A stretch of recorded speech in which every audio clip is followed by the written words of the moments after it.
Shake hands, నమస్కారం, salute ఇవంటే ఏంటని స్కూల్కి వెళ్ళే చిన్న పిల్లడి నుండినే చెప్తాడు. కొత్తగా ఎవరినైనా కలిసినప్పుడు, కొత్తగా ఎవరినైనా పరిచయం చేసుకునేటప్పుడు సాధారణంగా షేక్ హ్యాండ్స్ ఇస్తుంటాం. అలాగే పెద్దవాళ్లకు దేవాలయాలకు వెళ్ళినప్పుడు నమస్కారం పెడుతుంటాం.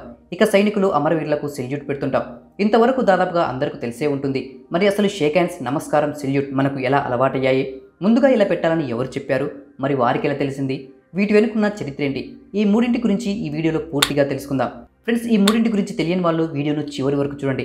ఎవరినైనా కలిసినప్పుడు మనం మొదట చేసే పని వారికి షేక్ హ్యాండ్ ఇవ్వడం.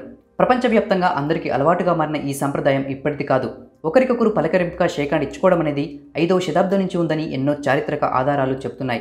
ఆ సమయంలో చెక్కిన అనేక శిల్పాలు, వేసిన చిత్రాలపై ఇద్దరు వ్యక్తులు షేక్ హ్యాండ్ ఇచ్చుకుంటున్నట్లు కనిపించే దృశ్యాలు ఎన్నో ఉన్నాయి. వాటిని బట్టి పలకరింపు కోసం చేతులు కలపడం అనేది చాలా పురాతన సాంప్రదాయం అని తెలుస్తోంది. కానీ ఇలా చేతులు కలపడం వెనుక ఓ ఆసక్తికర కారణం ఉంది. అప్పట్లో సైనికులు, రాజులంతా కూడా తమ నడుముకు ఎడమవైపు ఉరపెట్టుకుని అందులో కత్తులు పెట్టేవారు.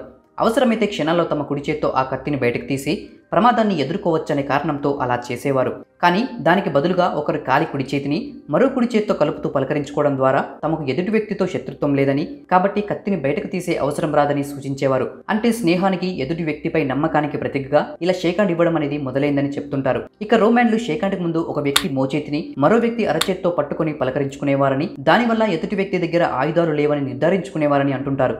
ఇక షేక్ హ్యాండ్ ఇచ్చేటప్పుడు చేతుల్ని బలంగా పైకి కింది కూడా ఊపుతుంటారు. ఇలా ఊపడం వెనక కూడా ఓ కారణం ఉంది. చొక్క లోపల ఎక్కడైనా చాకుల వంటి చిన్న చిన్న ఆయుధాలు దాచుకుంటే ఆ షేక్ హ్యాండ్ కుదుపులకు అవి జారి పడిపోతాయని అలా చేసేవారు. కానీ క్రమంగా అది పలకరింపులో భాగమైపోయింది. రాజకీయాల్లో, క్రీడల్లో, వ్యాపార సమావేశాల్లో ఇలా అనేక సందర్భాల్లో ఒకరికొకరు షేక్ హ్యాండ్ ఇచ్చుకోవడం అనేది కాలక్రమంలో చాలా కీలకంగా మారింది.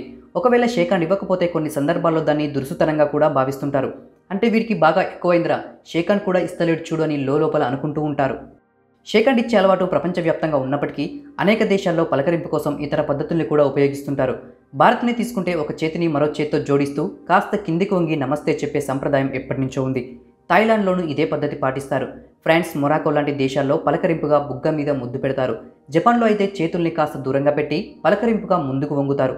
ఇలా వేరువేరు దేశాల్లో ఒక్కో విధమైన పలకరింపు ఉన్నప్పటికీ షేక్ హ్యాండ్ అనేది ఒక యూనివర్సల్ పలకరింపుగా మారిపోయింది. రష్యాలో ఆడవాళ్ళు పెద్దగా షేక్ హ్యాండ్ ఇవ్వరు.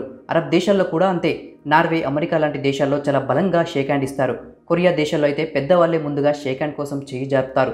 ఇలా షేక్ హ్యాండ్కు చాలా ప్రాధాన్యం ఉన్నప్పటికీ ప్రపంచంలో అత్యంత అనారోగ్యకర పలకరింపు షేక్ హ్యాండ్ అని కొన్ని యూనివర్సిటీ ప్రొఫెసర్లు చెప్తున్నారు.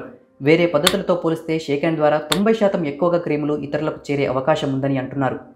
నమస్కారం చేయడం భారత సంస్కృతిలో ఒక భాగం. కేవలం భారత్లోనే కాదు, హిందుత్వ మూలాలున్న ఆగ్నేయ ఆసియా దేశాల్లోనూ నమస్కారం చేసే సంప్రదాయం ఉంది.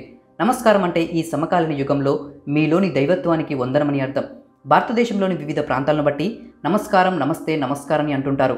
ఈ పదాలు సంస్కృతం నుంచి వచ్చాయి. ఋగ్వేదంలో పేర్కొన్న నమస్కృతకు ఆరాధన అని అర్థం. అథర్వణ వేదంలో పేర్కొన్న నమస్కారకు భక్తి, ఆరాధన, గౌరవించడం అని అర్థాలున్నాయి. ప్రాచీన కాలంలో నిర్మించిన ఆలయాల్లో కొన్ని విగ్రహాలు నమస్కారం పెట్టిన భంగిమల్లో కనిపిస్తాయి. అయితే ఈ సమకాలీన యుగంలో నమస్తేకు మరో అర్థం ఉంది. నమ అంటే వందనమని, తే అంటే మీకు అని అర్థం. భారతీయులు దైవాన్ని ఎక్కువగా నమ్ముతారు కనుక నమస్తే అంటే మీలోని దైవత్వానికి వందనమని అర్థం. ఇక వీటికి ఆధారాలు గమనిస్తే క్రీస్తుపూర్వం 3000 నుంచి 2000 మధ్య సింధులోయ నాగరికతపై పురావస్తు శాస్త్రవేత్తలు పరిశోధిస్తున్న సమయంలో నమస్కారం చేసి ఉన్న భంగిమల్లో అనేక విగ్రహాలను గుర్తించారు. నమస్కారం చేయడానికి శాస్త్రాల్లో కొన్ని విధానాలున్నాయి. సాష్టాంగ నమస్కారం, దండ ప్రణామం, పంచాంగ నమస్కారం, అంజలి నమస్కారం. అలాగే సూర్య నమస్కారాల గురించి తెలుసుకుందాం. యోగాసనం, ప్రాణాయామం, మంత్రము మరియు చక్ర ధ్యానం కూడుకొని చేసే సంపూర్ణ సాధనే సూర్య నమస్కారం. బ్రహ్మ ముహూర్తంలో చేస్తే చాలా ఫలితాన్ని ఇస్తాయి. వేద పురాణాల్లో సూర్య నమస్కారాల గురించి ప్రస్తావన కూడా ఉంది. సూర్య నమస్కారాల వల్ల ఊపిరితిత్తులు, జీర్ణకోశం, నాడీ మండలం, గుండె మొదలైన అవయవాలన్నీ బలపడి రక్త ప్రసారం సక్రమంగా జరిగి అంగసౌష్ఠవం పెరుగుతుంది, నడుము సన్నబడుతుంది, ఛాతి వికసిస్తుంది. వీటి వల్ల రోగ నిరోధక శక్తి పెరుగుతుంది. 12 భంగిమలతో కూడిన సూర్య నమస్కారాల్లో ఒక సంక్షిప్తమైన ప్రాణాయామం, ధ్యానం, సమ్మిళితమైన వ్యాయామం ఇమిడి ఉన్నాయి. శ్వాసపై ధ్యాస, వేదాత్మక ప్రార్థనలు వంటి వాటితో ఈ ప్రక్రియలను జోడించాలి. శరీరంలో ఉండే ప్రతి అవయవంలోని విష పదార్థాలను సహజ సిద్ధంగా తొలగించగల ప్రక్రియలివి. ఎవరినైనా గొప్పగా గౌరవించాలంటే సెల్యూట్ చేస్తాం. సైన్యంలో సెల్యూట్ చేసే సాంప్రదాయం ఎక్కువగా ఉంటుంది. ఈ సెల్యూట్ ఎలా మొదలైందనడానికి చరిత్రకారులు పలు సిద్ధాంతాలను చూపిస్తున్నారు. అవేంటంటే ప్రాచీన కాలంలో ఫ్రాన్స్ యోధులు ఒకరికొకరు తారసపడినప్పుడు పలకరింపుగా తమ ముఖ కవచాన్ని కుడి చేతితో పైకి జరిపేవారట. అలాగే యోధుల సమావేశాల్లో తమ ముఖం చూపించడానికి ముఖ కవచం తీసేవారట. కాలక్రమంలో కవచం జరపడం, తీయడం బదులు కేవలం చేతితో దాన్ని తాకేవారు. అలా సెల్యూట్ పెట్టడం మొదలైందని చెప్తున్నారు. అమెరికా సైన్యంలోనే సెల్యూట్ సాంప్రదాయం ప్రారంభమైందని యుఎస్ క్వార్టర్ మాస్టర్ స్కూల్ అంటోంది. సైనికులు తమ ఉన్నతాధికారి వచ్చినప్పుడు తమ టోపీని తీసేవారట.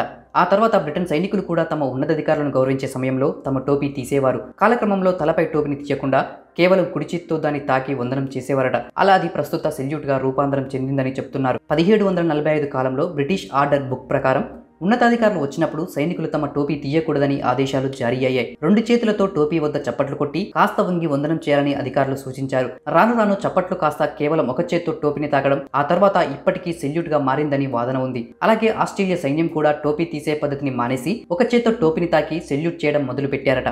సో ఇది ఫ్రెండ్స్ షేక్ హ్యాండ్స్ నమస్కారం సెల్యూట్ వెనుకున్న హిస్టరీ. ఫ్రెండ్స్ ఈ వీడియో మీకు నచ్చితే మర్చిపోకుండా లైక్ చేయండి. ఈ వీడియోపై మీ అభిప్రాయాలను కింద కామెంట్లో తెలపండి. ఇలాంటి మరిన్ని ఇంట్రెస్టింగ్ విషయాలు తెలుసుకునేందుకు వెంటనే ఈ ఛానల్ను సబ్స్క్రైబ్ చేసుకోండి. అలాగే పక్కన ఉన్న గంటపై నొక్కి ఆల్ పై క్లిక్ చేయండి. ఫ్రెండ్స్ ఈ వీడియోను చివరి వరకు చూసినందుకు చాలా థ్యాంక్స్. మరో ఇంట్రెస్టింగ్ వీడియోతో మళ్ళీ కలుద్దాం.